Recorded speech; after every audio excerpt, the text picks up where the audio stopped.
Sa unang tingin, akala ko'y perpekto ang buhay ko. May trabaho, maayos na pamilya, at isang kaibigan na para bang kapatid na ang turing ko. Si Lila. Kilala ko siya mula pa noong high school at simula noon, hindi na kami nagkahiwalay. Alam niya ang lahat ng sikreto ko, pati ang mga bagay na hindi ko kailanman nasabi sa iba.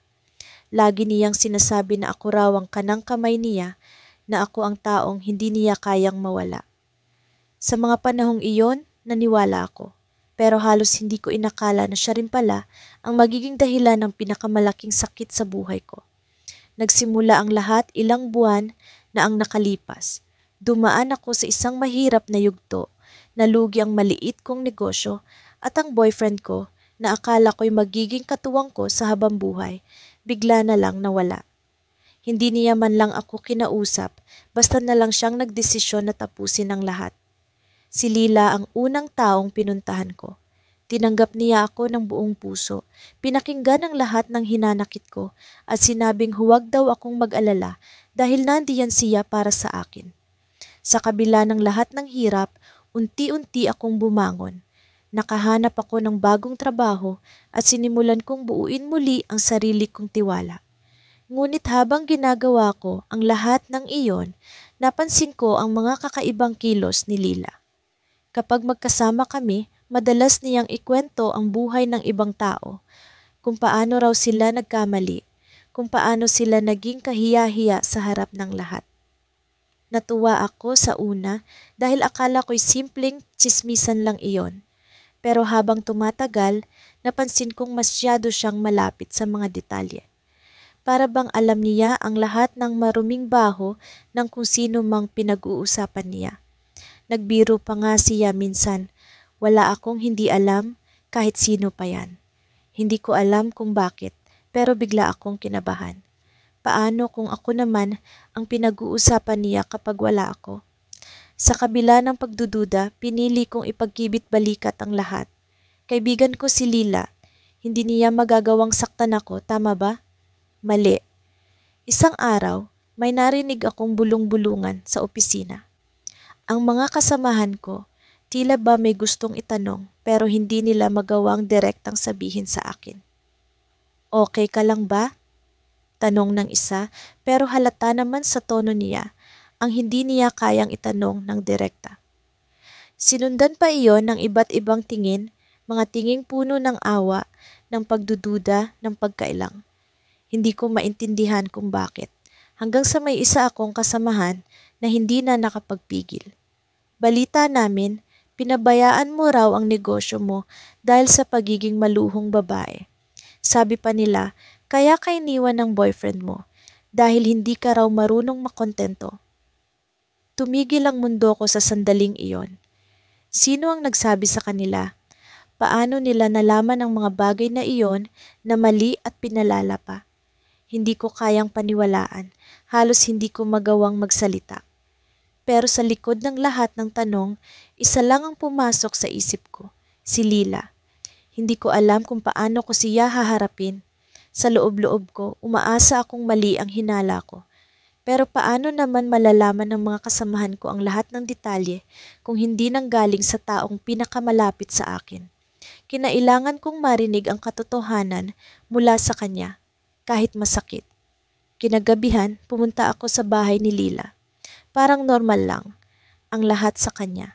Nakangiti, masaya, walang kahit anong bakas ng pagsisisi. Ano ka ba? Mukhang galit na galit ka? Biro niya. Pero hindi ako tumawa. Diretsahan ko siyang tinanong, ikaw ba ang nagsabi sa kanila ng mga kwento tungkol sa akin? Bigla siyang natahimik. Nag-iba ang ekspresyon ng mukha niya na para bang hindi niya alam kung paano siya magpapalusot. Ano bang sinasabi mo? Pinagtatanggol pa nga kita eh. Sagot niya, pero ramdam ko ang panginginig ng boses niya. Alam kong nagsisinungaling siya. Laila, alam kong ikaw ang nagsabi. Ikaw lang ang may alam sa mga bagay na iyon. Bakit mo ginawa? Hindi ko mapigilan ang pagtaas ng boses ko. Sa loob ng maraming taon, ikaw ang pinagkatiwalaan ko. Ikaw ang naging sandigan ko. Pero ano ang ginawa mo? Sinira mo ako. Sa wakas, umamin siya, pero hindi para magsisi. Alam mo, hindi lang umiikot ang mundo sa'yo. Sawa na akong lagi kang bida, lagi kang magaling. Lagi kang kawawa pero lahat ng tao nakatuon sa'yo. Ano naman ang meron ako? Ako ang palaging nasa likod mo, hindi napapansin. Kaya hindi ko nakasalanan kung magkwento ako ng totoo tungkol sa'yo. Kung hindi mo gusto, edi ayusin mo ang buhay mo. Ang bawat salita niya, parang kutsilyong tumatama sa dibdib ko. Hindi ko na kaya. Tumalikod ako at umalis, hindi na hinintay ang paliwanag niya. Wala na siyang mararating sa akin. Wala na kaming relasyon. Sa mga sumunod na linggo, hindi ko siya kinausap. Pilit kong inignore ang sakit, pero ang hindi ko alam, may mas matindi pang mangyayari. Isang araw, may nakita akong post sa social media, isang screenshot ng mga usapan ni Lila. Mga usapan kung saan hindi lang ako ang siniraan niya, kundi pati ang ibang kaibigan namin. Ang mas malala pa, nakaladkad ang pangalan niya sa isang malaking iskandalo sa opisina nila. Nilaglag siya ng dati niyang katrabaho at ang bawat kasinungalingan niya, isa-isa nang lumabas. Natigil ako sa pagbabasa. Hindi ko alam kung matutuwa ako o maaawa. Pero sa totoo lang, hindi ko na maramdaman ang awa. Sa huli, si Lila mismo ang naglagay sa sarili niya sa sitwasyong iyon. Karma na ang gumawa ng paraan. Hindi ko akalain na darating ang araw na magpapanggap akong walang alam tungkol sa kasamaan ni Sandra. Siya ang matagal ko nang itinuturing na kapatid, ang taong kilala ko mula ulo hanggang paa, o kaya'y akala kong kilala ko.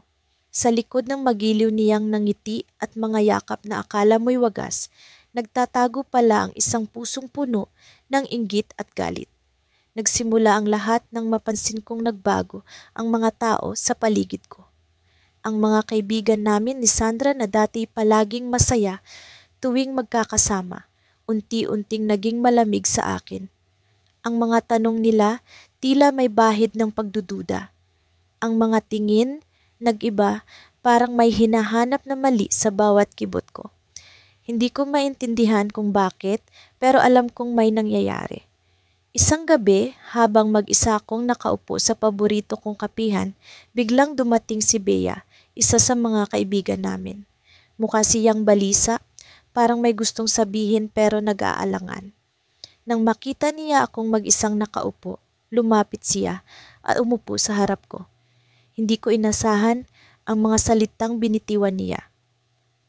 Alam mo bang sinisiraan ka ni Sandra sa lahat? Tanong niya. Ang boses niya ay mababa, ngunit puno ng emosyon.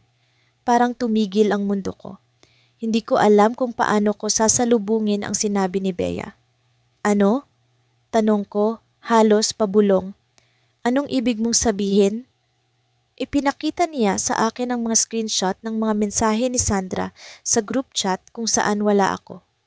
Sinabi niya sa lahat ng kaibigan namin na ako raw ay traidor, sinungaling, at ginagamit lang sila para sa pansariling interes. Ayon kay Sandra, nilalapastangan ko raw ang tiwala nila para sa pera at reputasyon. Ang daming kasinungalingan doon, pero ang pinakamasakit, naniniwala ang karamihan sa mga kaibigan namin. Halos hindi ko maintindihan ang nararamdaman ko. Galit, sakit at pagkabigo. Pinili kong hindi umiyak sa harap ni Bea. Sa halip, nagpasalamat ako sa kanya kahit papakiramdam ko'y sinaksak ako ng paulit-ulit. Pag-uwi ko sa bahay, saka bumalot sa akin ang lahat ng emosyon. Pinilit kong alalahanin ang bawat sandali naming magkaibigan ni Sandra. Ang mga tawanan, kwentuhan at mga pangakong magkasama kami kahit ano pa ang mangyari. Pero sa puntong iyon, lahat ng alaala namin ay parang bula. Hindi ko alam kung bakit niya ginawa iyon. Wala akong nagawang masama sa kanya. Sa katunayan, palagi ko siyang tinutulungan tuwing may problema siya. Minsan, ako pa nga ang gumagastos para sa kanya. Hinayaan ko siyang magpakita ng kahinaan sa akin dahil akala ko ganun din ang gagawin niya para sa akin. Pero ngayon, malinaw na hindi niya ako kailanman itinuring na tunay na kaibigan. Sa mga sumunod na linggo, pinili kong manahimik. Hindi ko siya kinumpronta. Hindi ko siya kinuwestiyon. Alam kong hindi ako mananalo sa giyera ng salita, lalo na't marami na siyang napaniwala. Ngunit sa ilalim ng aking galit at sakit, nanatili ang determinasyon. Hindi ko hahayaan ang kasamaan niya na tuluyang sirain ako. Nagsimula akong magbantay, magmasid, at maghintay ng tamang pagkakataon. Ang pagkakataon ay dumating nang magpatawag si Sandra ng isang salu-salo sa bahay niya. Isa itong malaking okasyon at halos lahat ng kaibigan namin ay naroon. Hindi ko alam kung bakit ako inimbita, pero nagpa siya akong pumunta. Alam kong may plano siya, pero handa na ako. Habang nasa gitna ng kasiyahan, narinig kong pinag-uusapan ako ni Sandra sa likod ng bahay. Hindi ko sinasadya, pero narinig ko ang bawat salita niya. Hindi ko alam bakit nandito pa si Hirigirinda Mandatyanan yan. Aradikas. Sabi niya, ang tinig niya ay puno ng panlalait. Ang kapal ng mukha niya. Akala mo, inosente siya, pero ginagamit niya lang tayo para sa sarili niyang kapakanan. Nagtago ako sa dilim, nanginginig sa galit. Ngunit sa halip na sumugod, nagdesisyon akong gawin ang mas matalino. Bumalik ako sa loob ng bahay, pinatahimik ang sarili at naghintay ng tamang sandali. Nang magumpisa na ang mga laro at kwentuhan, biglang may tumawag sa akin, si Bea. Dumaan ka dito, bulong niya sa telepono. May dapat kang makita. Dahil malapit lang ang bahay niya kay Sandra, nagpaalam ako at tumakbo papunta sa lugar niya. Pagdating ko, binigyan niya ako ng isang USB. Ito ang mga ebidensya, sabi niya. Screenshot ng lahat ng sinabi ni Sandra laban sa'yo. Hindi lang sa group chat, pati sa personal chat niya sa iba. Ipakita mo to sa kanila. Hindi ako makapaniwala.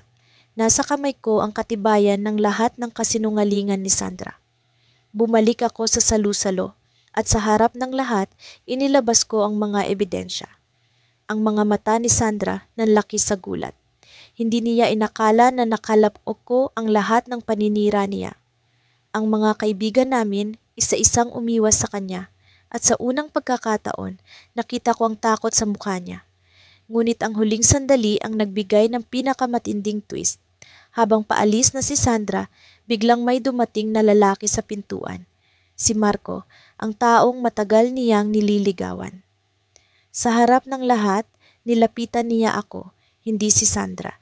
Sabay sabing, hindi ko alam kung paano mo nagawa ato, pero alam kong ikaw ang totoong tao dito.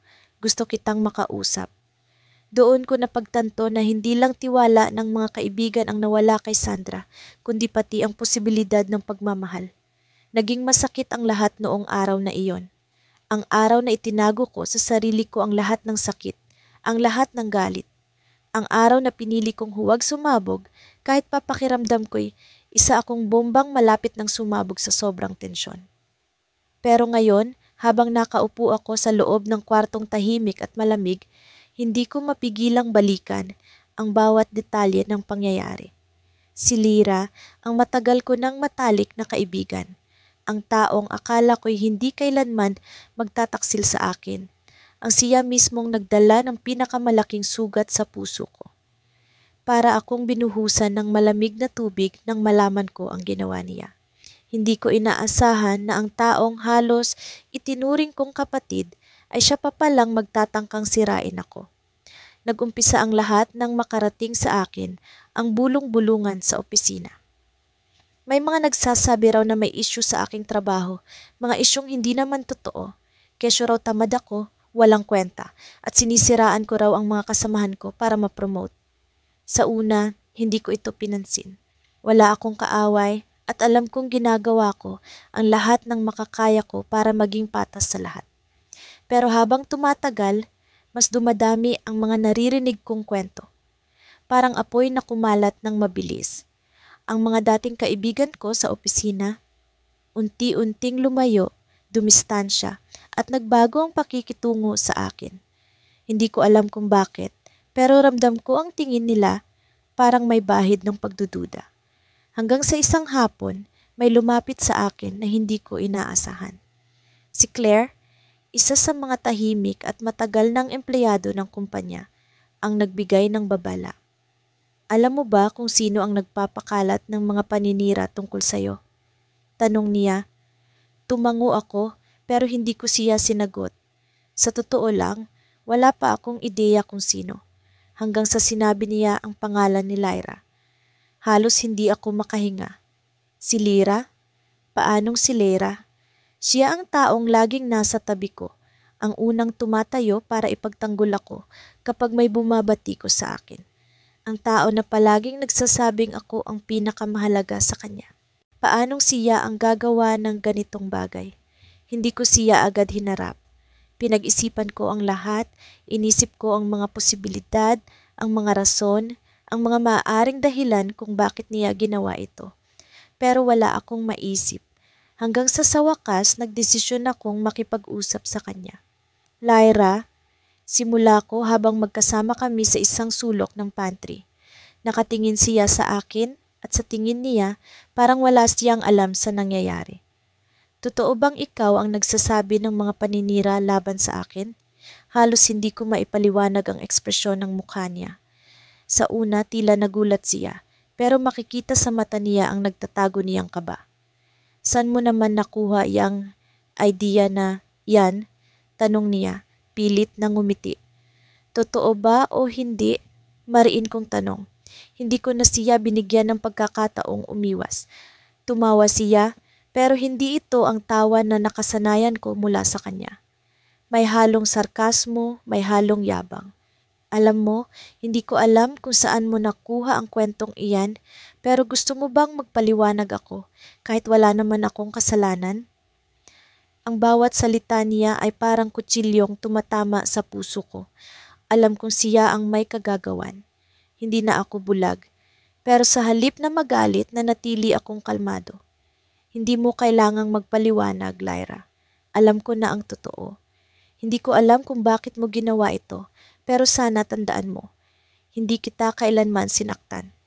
Akala ko ay magbabago ang ekspresyon niya. Akala ko ay makikita ko ang pagsisisi sa mukha niya. Pero nagkamali ako. Tumawa lang siya. Mas malakas, mas mapanlait. At ano ngayon? Magpapakamatay ka ba dahil sa ginawa ko? Alam mo, hindi ko kasalanan na mas marami akong kaibigan kaysa sayo. Siguro dapat mong tanungin ang sarili mo kung bakit ang dali-dali nilang maniwala sa akin. Hindi ko alam kung paano ako nakalabas ng pantry. Parang lumulutang ang pakiramdam ko. Masakit, napakasakit, pero alam ko hindi ito ang katapusan ng lahat. Hindi ako papayag na ganyan lang ang mangyayari. Pagkalipas ng ilang linggo, nagsimulang mabago ang ihip ng hangin. Ang mga tao sa opisina unti-unting bumalik sa pakikitungo sa akin. May mga humingi pa ng tawad dahil naniwala sila sa mga kasinungalingan. Hindi ko alam kung paano, pero nalaman nila ang totoo, na walang basehan ang mga kwentong ikinalat ni Lyra. At ang mas nakakagulat, ang balita na si Lyra ang may kagagawan, kumalat na rin. Nagsimulang lumayo ang mga kaibigan niya sa opisina. Hindi ko alam kung paano nila nalaman, pero hindi ko na rin alintana. Sa bawat araw na lumilipas, nararamdaman ko ang pagbagsak ni Lyra. Ang dating popular na tao, unti-unti nang nawawala sa eksena. Ang dating masigla sa opisina, tahimik na lang sa sulok. At ang dating matalik kong kaibigan, ngayon ay nag-iisa. Isang araw, habang pauwi ako, nakasalubong ko siya sa elevator. Hindi ko alam kung ano ang sasabihin, pero hindi ko na kailangan.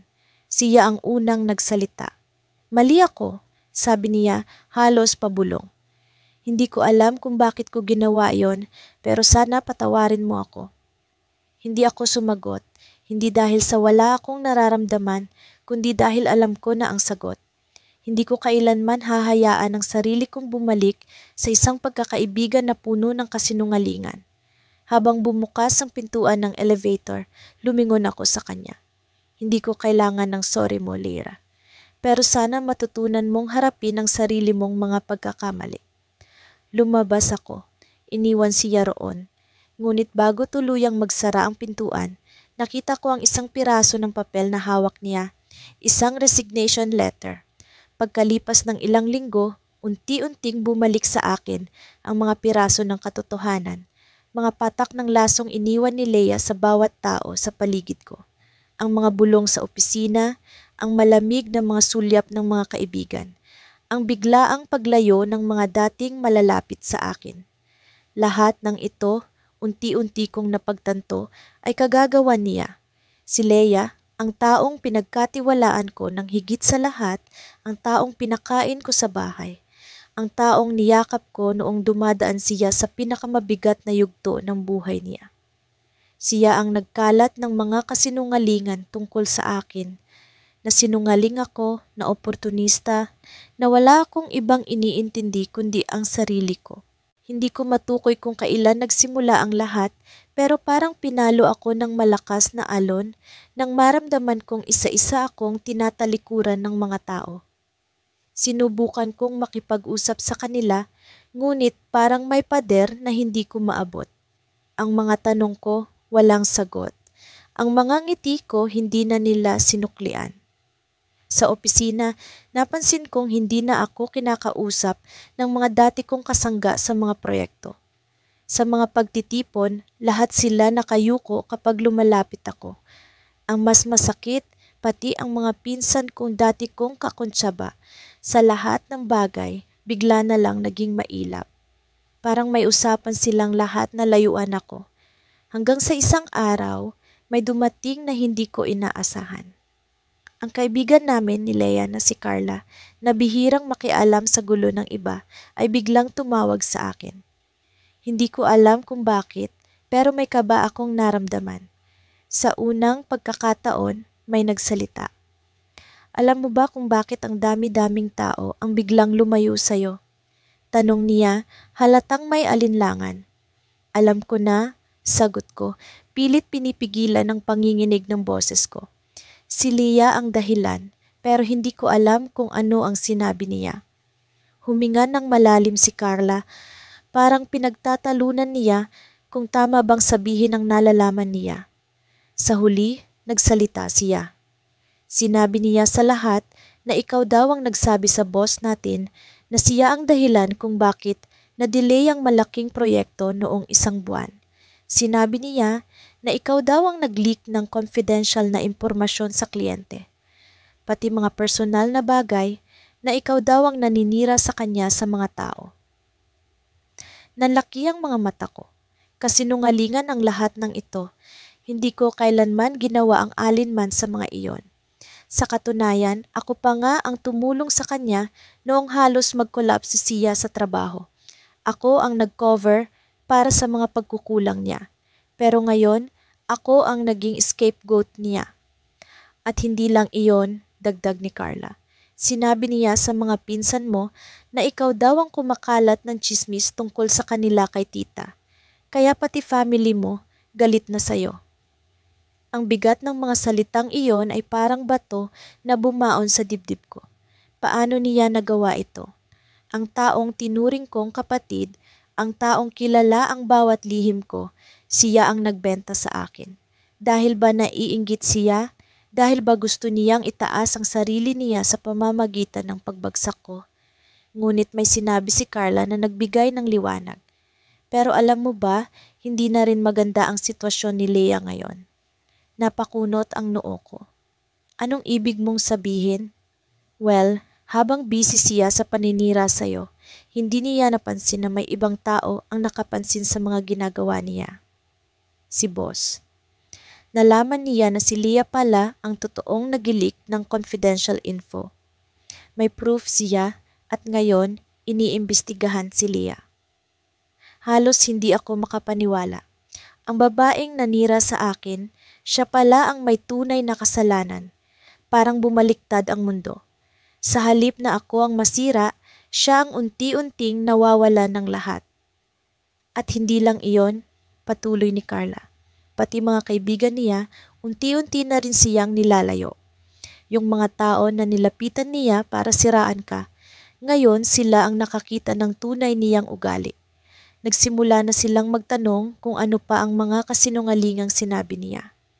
May mga naririnig na akong kwento na pati sila nasiraan din ni Leia. Hindi ko alam kung ano ang nararamdaman ko. Sa isang banda, parang napawi ang bigat ng galit ko. Sa kabila, may bahagi ng puso ko na nanghihinayang pa rin.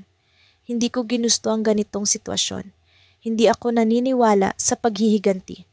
Pero kung ito ang karma na dumating sa kanya, hindi ko na rin ito hawak. Sa huli, nagpasalamat ako kay Carla. Pinutol ko ang tawag pero hindi pa rin ako mapakali. Gusto kong malaman ang buong istorya. Gusto kong harapin si Leah, tanungin siya kung bakit niya ginawa ito. Pero alam kong hindi pa iyon ang tamang panahon. Kinabukasan, sa opisina, napansin kong wala si Leah. Ang desk niya, bakante.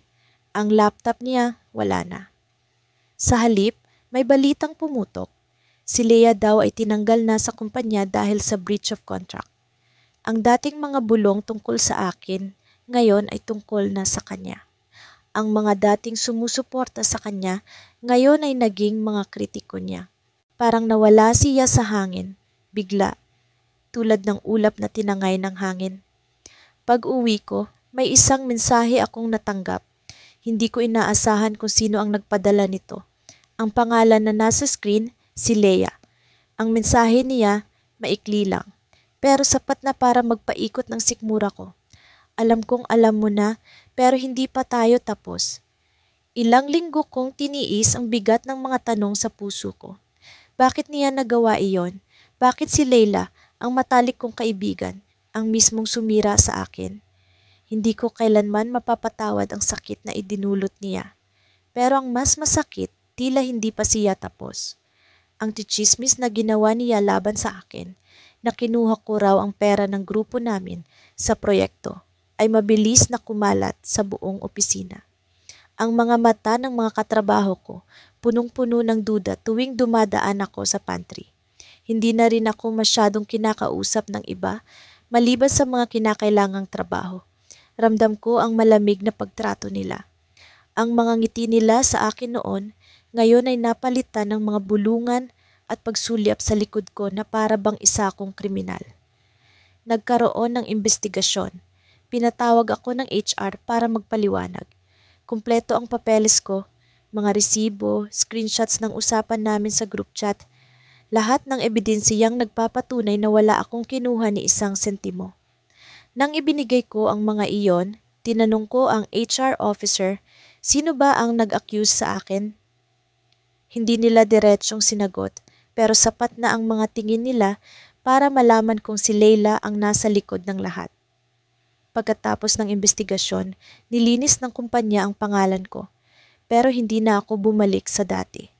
Ang mga nasirang relasyon sa opisina ay mahirap nang maibalik. Ang mga dating kaibigan ko, tila hindi na rin sigurado kung sino ang paniniwalaan. Kahit malinaw na wala akong kasalanan, ang mansang iniwan ng tsismis ay nananatili. Akala ko, tapos na ang lahat. Pero isang araw, nakita ko si Leila sa conference room, kausap ang boss namin. May mga papel siyang hawak, at kahit hindi ko marinig ang usapan nila, halatang mainit ang diskusyon. Napatingin siya sa akin ng saglit at sa mga mata niya, nakita ko ang isang bagay na hindi ko inaasahan. Takot. Pagkatapos ng meeting na iyon, bigla akong pinatawag ng boss namin. Umiwas ang tingin ni Leila habang naglalakad siya palabas ng conference room. Nagtataka akong pumasok sa opisina ng boss namin. May kailangan ka bang ipaliwanag sa akin? Tanong niya. Nagulat ako. Po? Sagot ko, habang pilit na inaalala kung ano ang posibleng issue. Inilabas niya ang isang papel mula sa folder sa harap niya ay ini-slide ito sa akin. Tungkol ito sa proyekto niyo, mukhang may ibang detalye na hindi na ipasa ng maayos. Binasa ko ang dokumento. Hindi ako makapaniwala sa nakita ko. Ang perang sinasabing nawala sa proyekto ay hindi pala talaga nawala. May ibang account kung saan ito idineposito. At ang pangalan ng account holder? Si Leila. Hindi ito galing sa akin, agad kong sabi. Wala akong alam dito. Tumango ang boss ko. Alam ko, hindi ikaw ang tinitingnan namin dito. Pero may mga tanong kami kay Leila. Lumabas ako ng opisina na nanginginig ang buong katawan. Hindi dahil sa takot, kundi dahil sa bigat ng emosyon. Gusto kong harapin si Leila. Gusto kong tanungin kung bakit napakababa ng tingin niya sa akin para gawin ito. Pero hindi ko ginawa. Alam kong may tamang panahon para doon.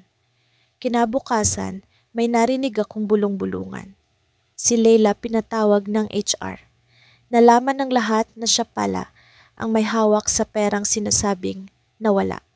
At hindi lang iyon, may mga dokumentong peke, may mga pirma ng mga tao sa team na halatang pineke niya rin. Sa mga oras na iyon, hindi ko alam kung ano ang mararamdaman ko.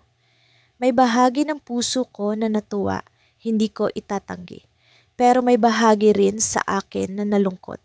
Hindi ko akalaing ang taong itinuring kong pamilya, ang taong minahal at pinagkatiwalaan ko, ay kayang gawin ang ganitong klase ng kasalanan. Sa huling araw ni Leila sa opisina, nagkaroon ako ng pagkakataong kausapin siya. Nakita ko siyang nag-iimpake ng gamit niya sa cubicle niya. Nilapitan ko siya at sa unang pagkakataon, pagkatapos ng lahat, nagtagpo ang mga mata namin. Bakit? Tanong ko, diretso sa punto. Hindi siya sumagot. Ipinagpatuloy niya ang pag-aayos ng mga gamit niya. Pero bago siya umalis, nagsalita siya ng mahina.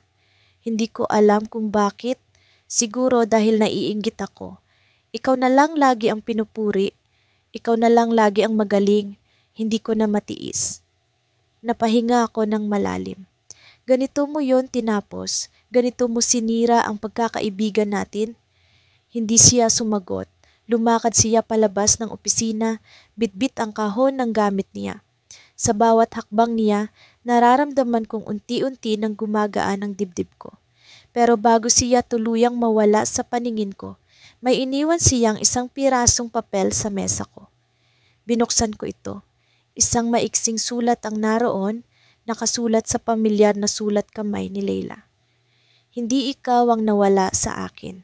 Ako ang nawala ng lahat. Nanginginig ang kamay kong tinupi ang papel. Sa kabila ng lahat, ramdam kong totoo ang mga salitang iyon. Tumayo ako at tumingin sa bintana ng opisina. Sa labas, nakita kong sumakay si Leila sa taxi at sa huling pagkakataon, tumingin siya pabalik. May kung anong bumigat sa puso ko. Pero sa halip na galit, ang naramdaman ko ay awa. Nawala man siya ng trabaho, ng mga kaibigan at ng reputasyon, alam kong ang tunay na parusa niya ay ang mabuhay na dala ang bigat ng kanyang mga desisyon. Ngunit sa kabila ng lahat ng nangyari, may isang bagay akong natutunan. Hindi lahat ng kaibigan ay kaibigan talaga. At minsan, ang hustisya ay dumadating ng hindi natin inaasahan. Huminga ako ng malalim habang pinagmamasdan ang larawan sa harapan ko. Isang litrato iyon nakuha noong graduation namin, 5 taon na ang nakalilipas. Nasa gitna si Mia, nakangiti, parang walang bahid ng panlilinlang. Ako ang nasa tabi niya, yakap-yakap ang braso niya, punong-puno ng tiwala. Sa likod ng kamera, wala akong kaalam-alam na ang taong tinatawag kong kaibigan ay siya rin palang tahimik na sumisira sa akin. Simula noong nalaman kong si Mia ang nasa likod ng mga tsismis na kumalat tungkol sa akin, araw-araw akong tinutukso ng sarili kong konsensya. Paano ko nagawang magtiwala ng lubos sa isang taong kaya akong talikuran? Hindi ko na mabilang. Ang mga gabing umiyak ako sa silid, pilit iniintindi kung anong kasalanan ang nagawa ko para tratuhin niya ako ng ganito. Ang mas masakit pa, ginawa niya ang lahat ng ito habang patuloy siyang nagpapanggap na kaibigan ko. Nagagawa niyang magpanggap na nakikisimpatiya sa akin habang siya mismo ang dahilan ng sakit ko. Ngunit may isang gabi na nagbago ang takbo ng lahat. Naalala ko ang sinabi sa akin ng lola ko noong bata pa ako. Ang karma, hindi mo kailangang hanapin. Darating iyan sa tamang oras. Noon, hindi ko naiintindihan ang ibig sabihin nito. Pero nagkaroon ng linaw ang lahat ng unti-unti kong nalaman ang mga nangyari kay Mia sa nakalipas na taon. Sa umpisa, hindi ko sinadya. Hindi ko hinanap ang balita tungkol sa kanya, pero parang sinadyang lumapit sa akin ang mga piraso ng kwento. Una kong narinig mula kay Angela ang dati naming kaklase. Naghiwalay pala si Mia at ang kanyang nobyo, si Carl, na alam kong mahal na mahal niya. Sabi ni Angela, nahuli raw ni Carl na may ibang lalaki si Mia. Nakakapagtaka kasi si Mia ang tipo ng tao na laging may kontrol sa lahat ng aspeto ng buhay niya. Pero hindi doon nagtapos ang lahat. Sunod kong nalaman na nalugi ang negosyo ng pamilya ni Mia. Ang dating marangya nilang bahay na madalas kong bisitahin noon ay naibenta na para mabayaran ang utang. Parang domino ang lahat ng pangyayari. Ang dati niyang trabaho, iniwan niya dahil sa iskandalong kinasangkutan niya. Halos wala na siyang matirhan at ang mga kaibigan niyang dati laging nakapaligid sa kanya, unti-unting naglaho. Sa una, pilit kong iniwasan ang pakiramdam ng galak. Hindi ko dapat ikatuwa ang paghihirap ng iba, sabi ko sa sarili ko. Pero hindi ko rin maiwasang isipin, ito na ba ang karma? Ito na ba ang paraan ng tadhana para ibalik sa kanya ang lahat ng sakit na idinulot niya sa akin? Hanggang isang araw, isang hindi inaasahang tawag ang dumating. Si Mia. Hindi ko alam kung paano niya nakuha ang numero ko, pero malinaw ang boses niya sa kabilang linya. Pwede ba tayong magkita? Tanong niya, halatang nasa punto ng pagmamakaawa. Hindi ako sumagot agad. Sa lahat ng taong maaaring lumapit sa akin, siya pa ang huling inaasahan ko. Nagkita kami sa isang maliit na kapehan sa tabi ng simbahan, isang lugar na puno ng alaala para sa amin. Noon, dito kami madalas mag-usap tungkol sa mga pangarap namin sa buhay. Pero ngayon, ibang Mia ang nasa harap ko. Magulo ang buhok niya, namamaga ang mga mata, at tila nawawala ang dating kumpiyansa sa sarili. Hindi ko maiwasang mapansin ang mga kamay niyang nanginginig habang hawak ang tasa ng kape. Gusto kong humingi ng tawad, bungad niya, diretso sa punto. Alam kong alam mo na ang ginawa ko. Alam kong nasaktan kita, pero hindi ko alam kung paano ko magsisimula ulit nang hindi inaayos ang lahat ng nasira ko. Tahimik lang akong nakikinig. Pilit niyang ipinaliwanag ang mga dahilan niya. Sabi niya, nainggit siya sa akin noon sa kung paano ako pinahahalagahan ng mga tao. Sa mga panahong akala ko'y masaya kami, siya pala'y nilalamon ng inggit. At sa halip na aminin ito, sinira niya ako para makuha ang atensyon na akala niya'y kulang sa kanya. Pero tingnan mo ako ngayon, sabi niya, halos pabulong. Wala na akong natira, lahat ng gusto kong makuha na wala. At ikaw lang ang natitirang tao na alam kong hindi magpapalubog sa akin. Sa puntong iyon, hindi ko alam kung ano ang sasabihin. Dapat ba akong magalit? Dapat ba akong magpatawad? Pero sa halip na sagutin siya, tumayo ako. Iniwan ko siya roon, kasama ang tasa ng malamig na kape habang iniisip ko ang huling sinabi niya. Pag-uwi ko, binuksan ko ang laptop ko. May isang email akong natanggap noong nakaraang buwan na hindi ko pa nababasa. Galing ito sa isang kumpanya na nag-aalok ng posisyon sa akin, posisyon na dati ipinangarap ko. At alam ko kung sino ang nagrekomenda sa akin para sa trabahong iyon. Si Mia, bigla akong napaisip. Ito ba ang paraan niya para ayusin ang lahat? O isa na naman itong laro para makuha ang tiwala ko ulit? Pagkalipas ng ilang linggo, unti-unting lumitaw ang mga palatandaan na hindi na maitatago ang tunay na ugali ni Lila, ang matalik kong kaibigan na sinira ang tiwala ko.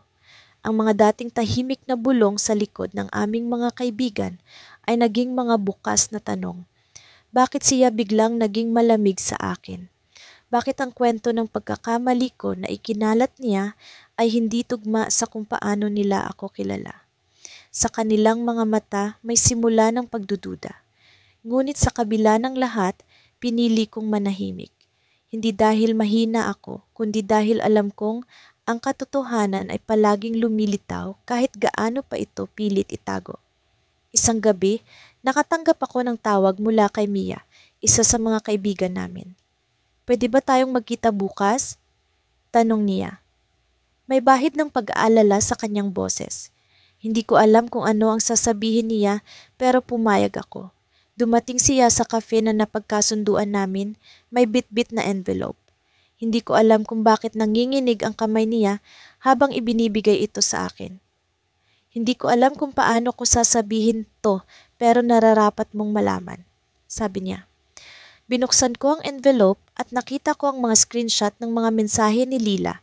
Hindi lang sa kanya, kundi sa iba pa naming kaibigan. Mga usapan kung paano niya sinadyang sirain ang imahe ko. Mga plano kung paano niya ako pag-uusapan sa harap ng iba upang magmukha akong masama. Ngunit ang pinakamasakit, ang mga mensaheng iyon ay puno ng palaliit. Hindi lang sa ugali ko kundi pati na rin sa mga bagay na alam kong mahirap para sa akin.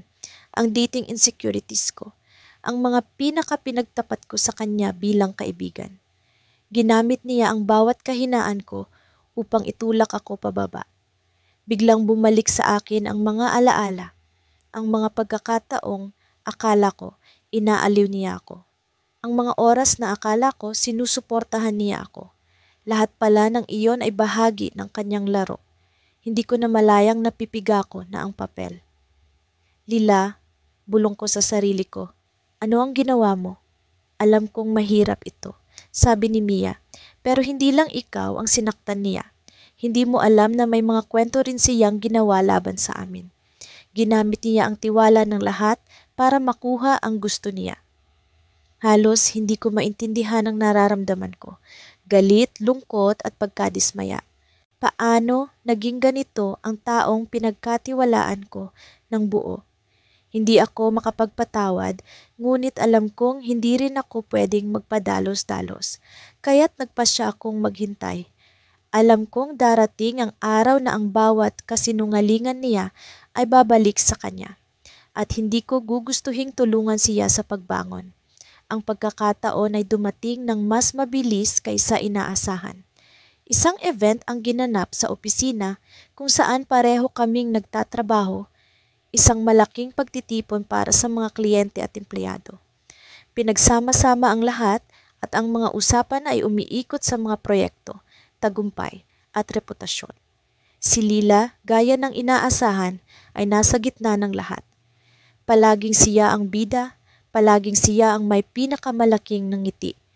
Ngunit hindi niya alam, ang mga kwento niyang ikinalat ay unti-unti nang bumabalik sa kanya. Sa kalagitnaan ng event, lumapit sa akin si Mia, may hawak na phone. May gusto kang marinig, sabi niya. Ipinakita niya sa akin ang isang video, ang isang dating kaibigan ni Laila, si Claire, na nagsasalita tungkol sa mga ginawa niya. Hindi ko na kaya, sabi ni Claire sa video. Hindi ko na pwedeng manahimik habang ginagamit niya ang lahat ng tao para sa pansariling interes. Kung paano niya sinira si pangalan ko, paano niya ginamit ang mga kwento laban sa kanya, lahat iyon plano niya. Ang video ay mabilis kumalat. Sa loob lamang ng ilang oras, ang mga tao sa event ay nag-uusap-usap na.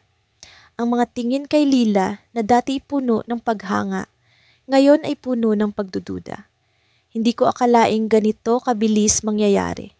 Hindi ko rin akalaing ang karma ay darating ng ganito kasakit. Habang naglalakad siya sa event, unti-unti siyang nilalapitan ng mga tao. May mga nagtatanong, may mga tahimik lang na lumalayo. Nakikita ko sa kanyang mukha ang pagtataka. Alam niyang may mali pero hindi niya alam kung ano. Hanggang sa may lumapit sa kanya, ang boss namin. Lila, pwede ka bang sumama sa opisina? Tanong nito, malamig ang tono. Sa harap ng lahat, sumama siya, kitang-kita ang kanyang pagkalito. Hindi ko alam kung ano ang mangyayari sa loob ng opisina, pero alam kong hindi na niya kayang takasan ang katotohanan. Ang mga kasinungalingan niya, ang mga plano niyang sirain ako, ang mga kwento niyang ikinalat, lahat ng iyon ay bumabalik na sa kanya. Habang nakaupo ako sa isang sulok, umiikot ang mga tanong sa isip ko. Paano niya nagawang sirain ang tiwala ko? Paano niya nagawang ipagpalit ang isang tunay na pagkakaibigan para sa pansariling interes? Pero isang bagay ang malinaw. Ang araw na ito ang simula ng kanyang pagbagsak. Biglang bumukas ang pinto ng opisina. Lumabas si Lila, namumutla, nanginginig. Hindi siya nagsalita pero kitang-kita sa kanyang mukha ang takot. Lumapit siya sa akin pero bago pa siya makapagsalita, tumalikod ako. Hindi ko siya bibigyan ng pagkakataong magpaliwanag. Alam kong hindi na mahalaga ang mga sasabihin niya. Ngunit bago ako makalayo, may narinig akong sigaw mula sa likod. Hindi ko ito ginawa. Sigaw ni Lila, halos umiiyak. Lahat ng tao ay napatingin sa kanya, ngunit walang tumulong. Wala akong balak lumingon, pero ang huling sinabi niya ang nagpahinto sa akin. Paano mo nagawa ito sa akin? Tanong niya, ang tinig puno ng galit at lungkot. Pagkatapos ng lahat ng nangyari, akala ko'y tapos na ang bangungot na dulot ni Liza.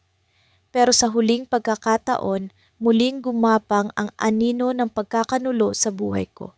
Mas masahol pa kaysa sa inaasahan ko. Isang umaga, habang nagkakape ako sa sala, tumunog ang aking telepono. Hindi ko alam kung bakit nanginginig ang mga kamay ko nang kunin ko iyon. Sa screen, isang hindi pamilyar na numero ang lumitaw. Sinagot ko ang tawag at agad kong narinig ang pamilyar na boses, si Liza. Alam kong galit ka sa akin pero kailangan nating mag-usap. Aniya, halatang desperado. Napabuntong hininga ako, pilit na tinatanggal ang bigat sa dibdib ko. Hindi ko siya sinagot agad.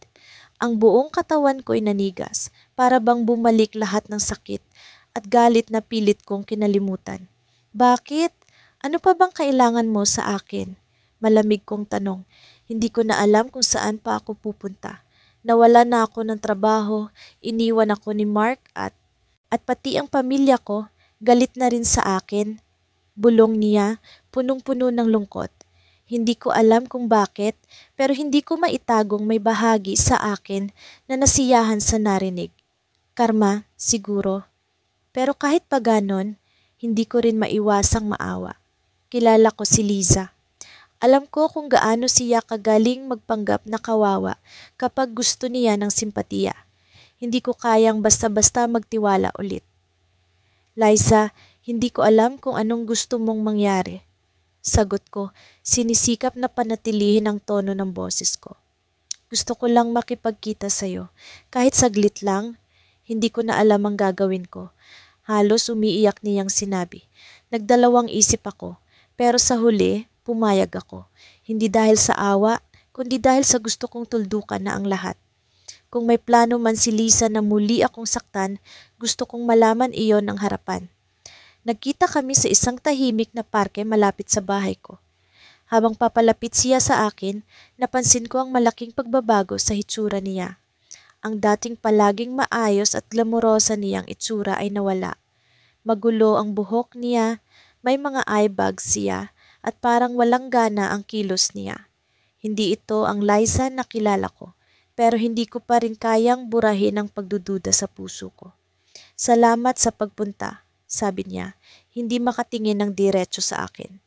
Sabihin mo na, ano bang pakay mo?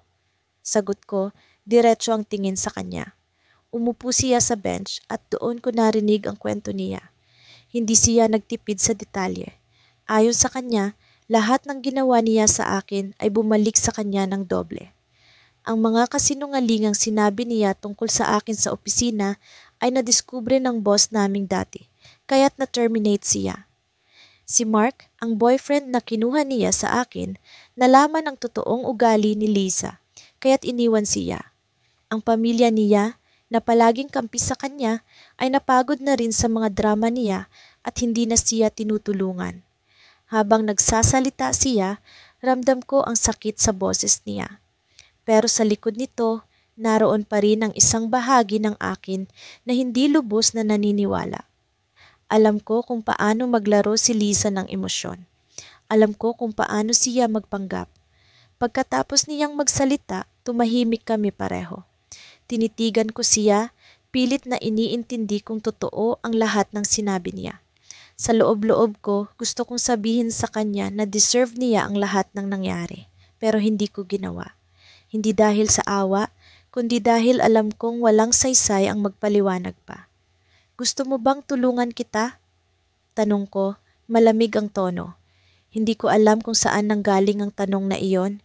Siguro'y gusto kong malaman kung hanggang saan ang kaya niyang gawin.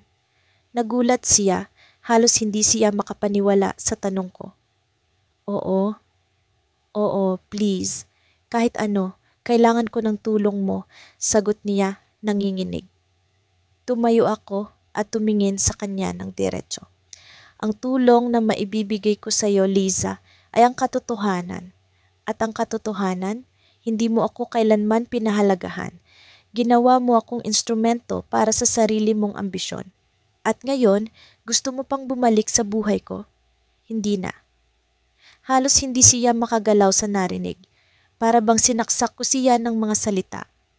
Tumayo siya, umiiyak at pilit na hinahawakan ng braso ko.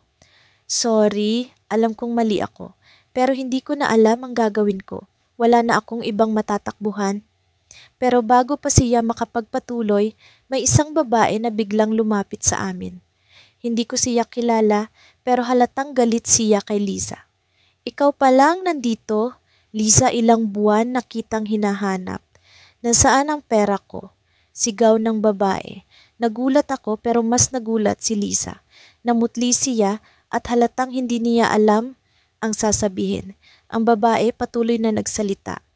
Niloko mo ako, pinangakuan mo ako ng partnership sa negosyo, pero kinupit mo lahat ng pera ko. Akala mo makakatakas ka?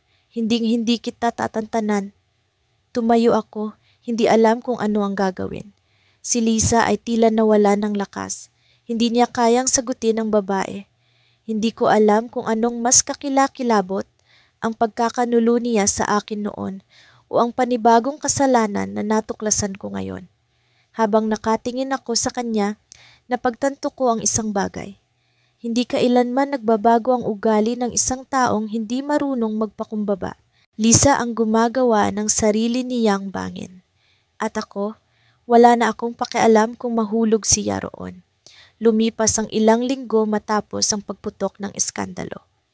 Sa bawat araw na dumadaan, nararamdaman kong unti-unti akong nakakahinga ng maluwag. Hindi ko na kailangang magpaumanin sa mga maling paratang na ipinukol sa akin. Ang katotohanan ay lumabas na. Ang masakit lang, ang taong minsang itinuring kong kapatid, si Lila, ang mismong ugat ng mga kasinungalingang iyon. Pero kahit na nilinis na ang pangalan ko, hindi pa rin maalis ang kirot sa puso ko. Hindi ko lubos maisip kung paano niya nagawang sirain ako ng ganun kadali na para bang wala akong halaga sa kanya. Ngunit hindi ko inaasahang darating ang araw na si Lila naman ang magiging sentro ng lahat ng panlalait at galit.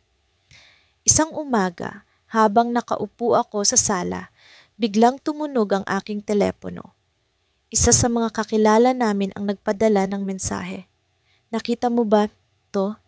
Sabay kalakip ng larawan ni Lila, mukha siyang tuliro, ang mga mata niya namumugto at ang damit niya gusot-gusot. Sa likod ng larawan, may mga tao siyang kausap, halatang galit ang mga ito sa kanya. Hindi ko alam kung ano ang nangyari, pero may kasamang maikling video ang mensahe. Pinanood ko iyon at halos hindi ako makapaniwala. Ang video ay nagpapakita ng isa sa mga dating kaibigan ni Lila na sinisigawan siya sa harap ng maraming tao.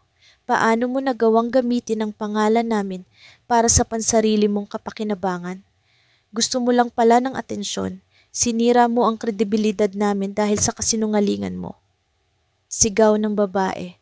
Napagtanto kong hindi lang pala ako ang naging biktima ni Lila. Marami pa. At ngayon, unti-unti nang bumabagsak ang mundo niya. Hindi ko alam kung bakit, pero may bahagi sa akin na naaawa pa rin sa kanya. Kahit na ginawa niya akong taksil sa mata ng iba, hindi ko maitanggi na minsang naging maganda ang samahan naming dalawa.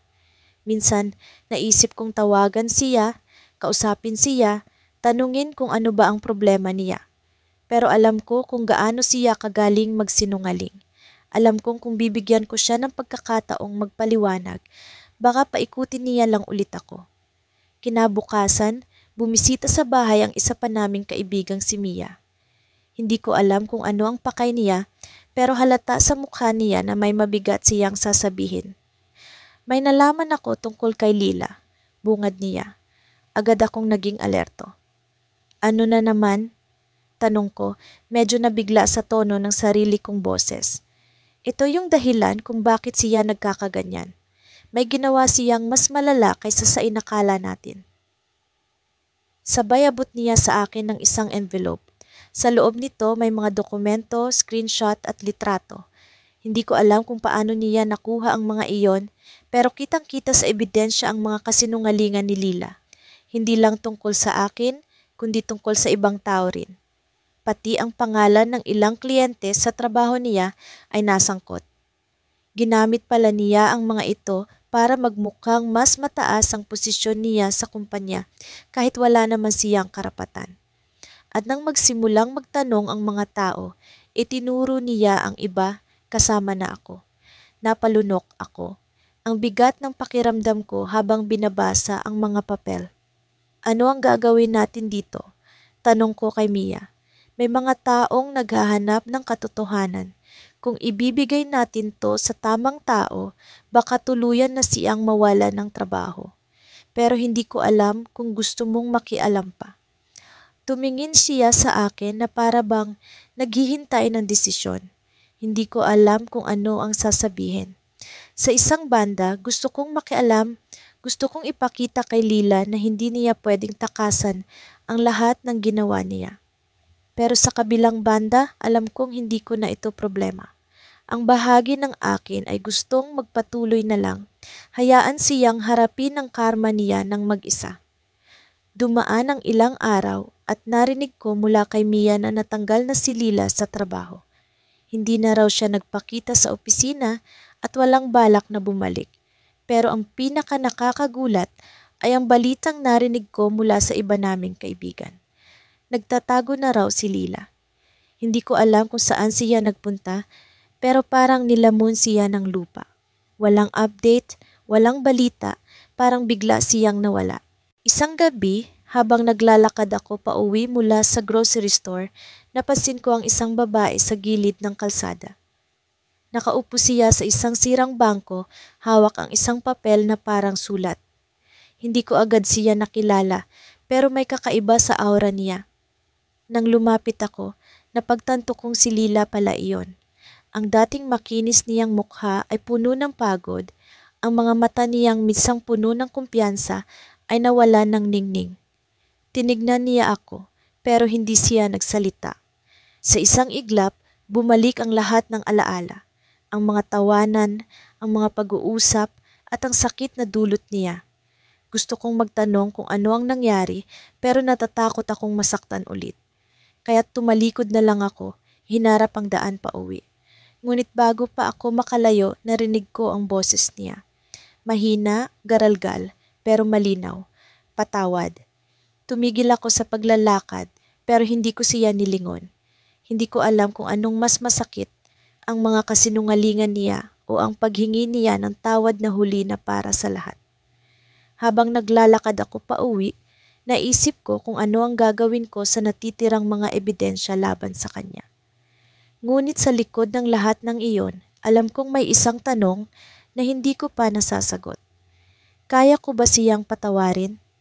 Lumipas ang ilang buwan matapos ang lahat ng ginawa ni Karen sa akin. Ang sakit ng pagtataksil niya ay hindi basta nawala. Kahit anong pilit kong itanggi, paulit-ulit kong naririnig sa isip ko ang mga salitang binato niya sa akin, mga kasinungalingang pinaniwalaan ng ibang tao. Ang mas masakit pa, siya ang taong akala ko'y kailanman ay hindi magbibigay ng ganitong pighati sa buhay ko. Siya ang matagal kong itinuring na kapatid. Ngunit sa kabila ng sakit, natutunan kong bumangon. Hindi ko hinayaang lamunin ako ng galit. Inisip ko, may hustisya sa mundo kahit gaano ito katagal dumating.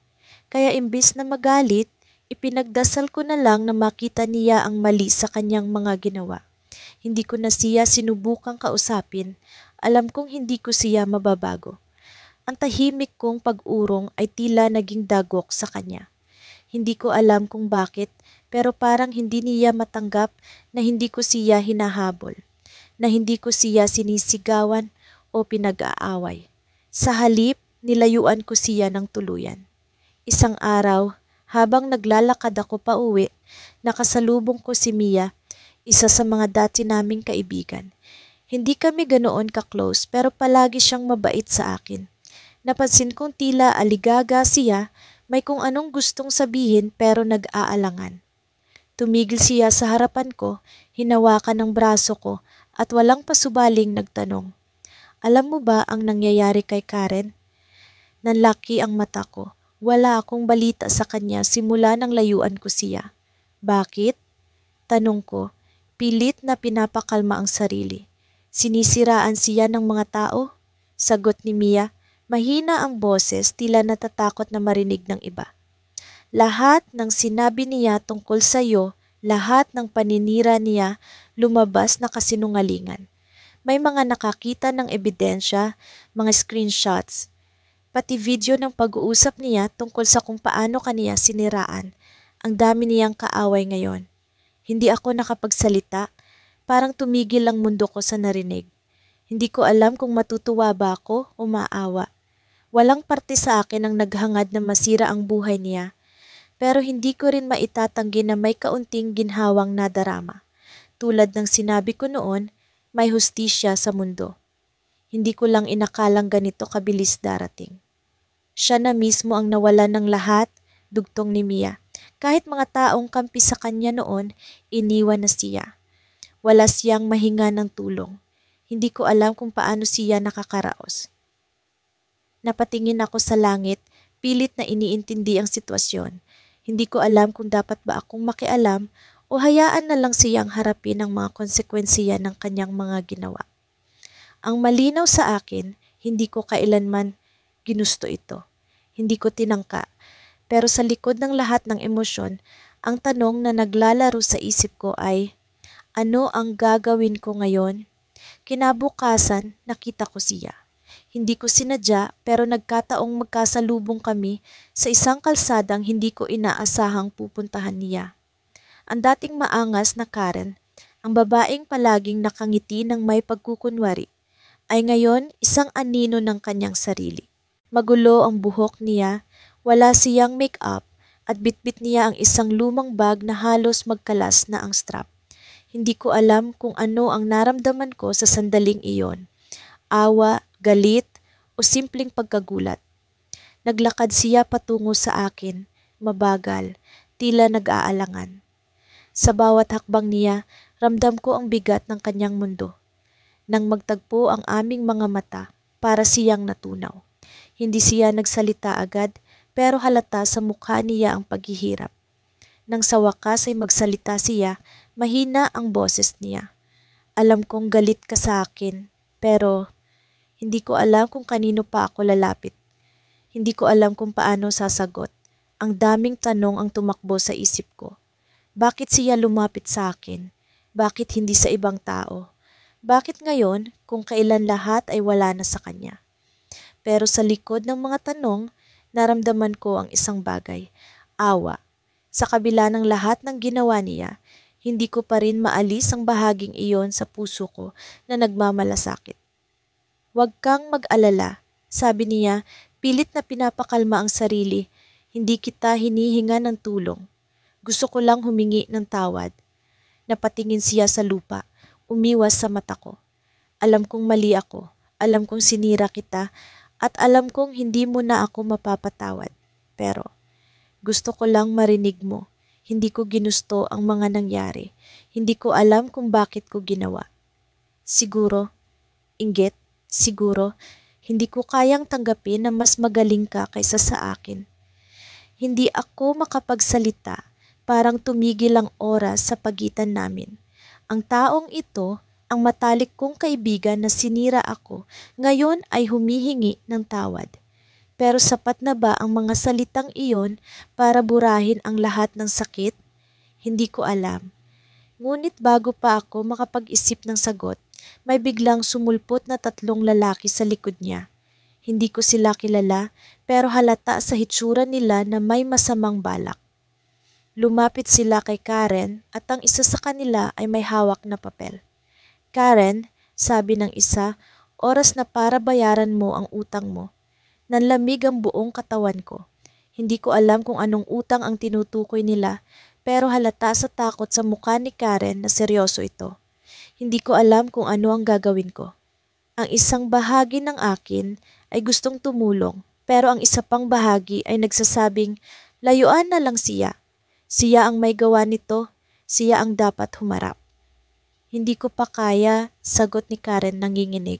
Bigyan niyo pa ako ng oras, mangyari lang. Ngunit hindi sila nakinig.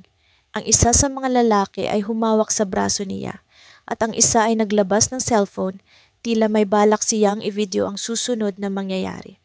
Sa sandaling iyon, hindi ko alam kung ano ang mas mabigat, ang galit ko sa kanya o ang takot na baka may mangyaring masama sa harapan ko. At doon na nagwakas ang sandali. Nakatingin ako sa kanya, nakapako sa desisyong dapat kong gawin. Walang babala ang malamig na simoy ng hangin noong araw na iyon. Para bang tahimik na sinasabing may mangyayaring hindi ko inaasahan. Nasa gitna ako ng panibagong yugto ng buhay ko, masaya, kontento at unti-unting bumabangon mula sa sakit na dulot ng pagtatraidor ni Lila, ang kaibigan kong itinuring kong kapatid. Si Lila ang tipong tao na magaling magtago ng tunay na kulay.